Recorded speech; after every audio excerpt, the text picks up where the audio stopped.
ఎట్లున్నాయో దాదాపుగా 8 లక్షల కోట్ల రూపాయల ఆర్థిక భారం తెలంగాణ రాష్ట్రం మీద ఏ విధంగా పెట్టినరో పారదర్శకంగా ప్రజాస్వామికబద్ధంగా చట్టసభలలో చర్చకు పెట్టి ప్రజలకు వివరించినాం.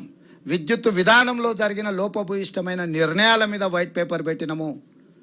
అదేవిధంగా సాగునీటి ప్రాజెక్టులో జరిగిన కుంభకోణాల నుంచి దోపిడీ వరకు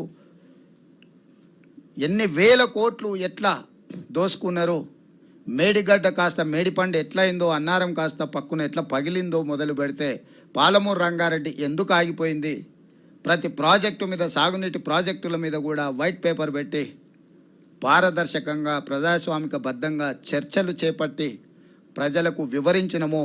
సివిల్ సప్లైస్ కార్పొరేషన్లో 60,000 కోట్ల రూపాయలు అప్పెట్లయింది. విద్యుత్ సంస్థలు 81,000 కోట్ల రూపాయలు బ్యాంకులలో అప్పులు ఉన్నాయి. ఇంకొక 20,000 కోట్ల రూపాయలు మొండి బకాయిలు ఉన్నాయి. 25,000 కోట్లు దాదాపుగా సింగరేణికి ఇతర సంస్థలకు చెల్లించాల్సినవి. మేము అప్పుల గురించి మాట్లాడినప్పుడు వాళ్ళు సృష్టించిన ఆస్తుల గురించి చెప్పే ప్రయత్నం చేస్తారు. కానీ మీరు వదిలేసిపోయిన చెల్లించాల్సిన బిల్లులు ఎవడు మీ తాత కడతాడా? సో ఇవన్నీ కూడికలు తీసివేతలు లెక్కేస్తే మొత్తంగా స్థూలంగా ఒక అందాజ మీద చేస్తే 9 లక్షల కోట్ల రూపాయలు ఈరోజు మన మీద భారం ఉన్నది. తెలంగాణ రాష్ట్రం వచ్చిన రోజు ఈ రాష్ట్రం చెల్లించాల్సిన అప్పు సంవత్సరానికి 6,000 కోట్ల రూపాయలు ఉండే. మిత్రులారా రాసుకోండి మళ్ళొక్కసారి. తెలంగాణ రాష్ట్రం ఏర్పడ్డ రోజు జూన్ 2, 2014 నాడు సంవత్సరం మొత్తానికి ఆ ప్రభుత్వం చెల్లించాల్సిన అప్పు బ్యాంకులకు అనుకోండి, మిత్తి అనుకోండి, అసలు అనుకోండి 6,000 కోట్లు. మేము అధికారం ఏర్పడ్డ రోజు లెక్కేస్తే 64,000 కోట్లు ప్రతి సంవత్సరం చెల్లించాల్సింది. నువ్వు తిన్నా తినకపోయినా, నువ్వు జీతాలు ఇచ్చినా ఇవ్వకపోయినా, నీ రాష్ట్రానికి ఆదాయం ఉన్నా ఆదాయం లేకపోయినా ఆ రోజు నాడు 64,000 కోట్లు సంవత్సరానికి చెల్లించాల్సిన పరిస్థితి. అంటే 600% అప్పులు చెల్లించే పరిస్థితి కేసీఆర్ గారు కల్పించారు. ఈ రోజుకు మిగతావి కూడా స్టార్ట్ అయినాయి. ఇప్పుడు 70,000 కోట్లు అయింది.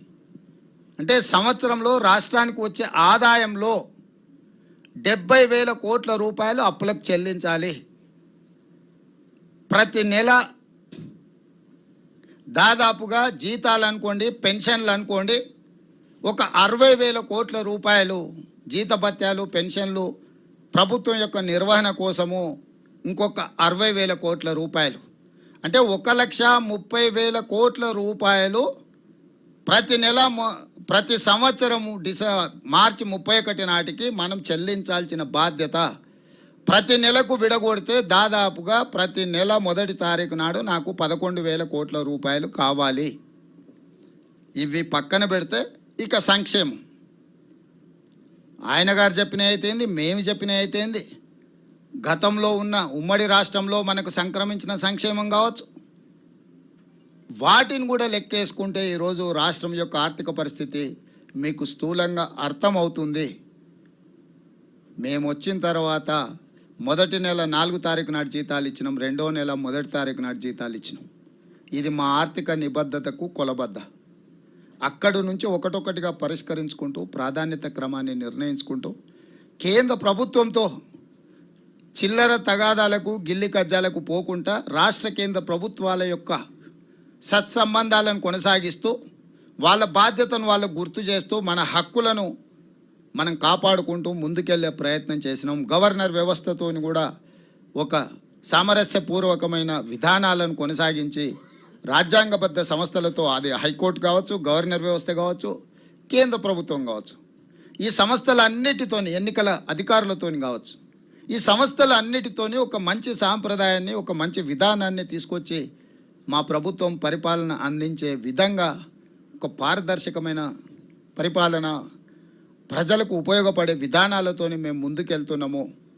100 రోజుల్లో దాదాపుగా ఇది మా ప్రోగ్రెస్ రిపోర్ట్.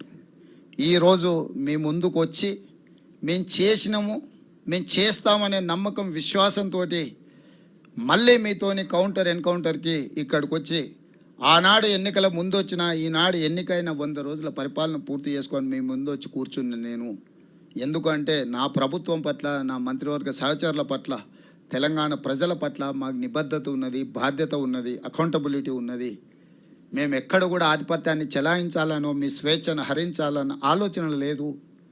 అట్లాంటి ఆలోచనలు ఉన్నోళ్ళు ఎవరైనా ఆనాడు 7 తరాలు అనుభవించిన నిజాంకు ఏం పరిస్థితి వచ్చిందో, ఒక తరంలోనే 10 సంవత్సరాలనే ఏం ఫలితాలు అనుభవించిండో, వారు కారు షెడ్డుకు పోయింది, వారేమో ఇంటికి పోయినరు. ఇట్లాంటి పరిస్థితుల్లో ఎవరైనా ప్రజల ఆలోచనకు వ్యతిరేకంగా నిర్ణయాలు చేస్తే ఉంటాయని తెలిసిన వాడిగా వీలైనంత మేరకు మీ అందరి సహకారం తీసుకొని ఒక మంచి పరిపాలన అందించి దేశంలోనే వైబ్రెంట్ తెలంగాణ అంటే చర్చ జరిగే విధంగా వైబ్రెంట్ తెలంగాణ ఆదర్శంగా ఉండాలన్న ఆలోచనతోని మా ప్రభుత్వాన్ని నడుపుతున్నాము. మీరందరూ కూడా సహకరించాల్సిందిగా విజ్ఞప్తి చేస్తున్నా.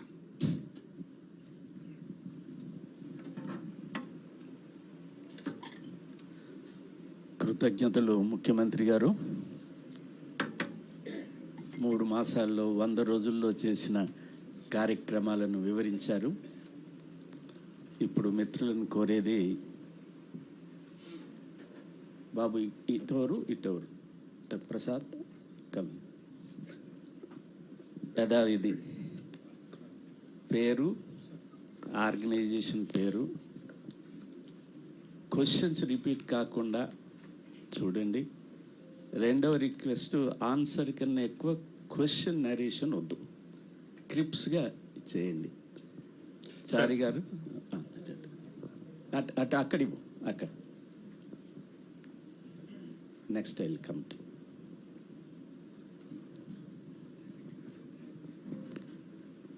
సార్ నేను చారి అండి, ఎన్టీవీ నుంచి. ఒక్క second Narender Reddy garu, CM adviser political affairs, please come, రండి. మీరా ఓకే, కూర్చో, రండి. మీ చైర్ ఇచ్చేసి ఇంకొచ్చి తెప్పించండి. మాకు తెలియాలి కదా మీరు అందరికీ. ఇటేనా రండి. సార్ నేను చారి సార్, ఎన్టీవీ. ఇదే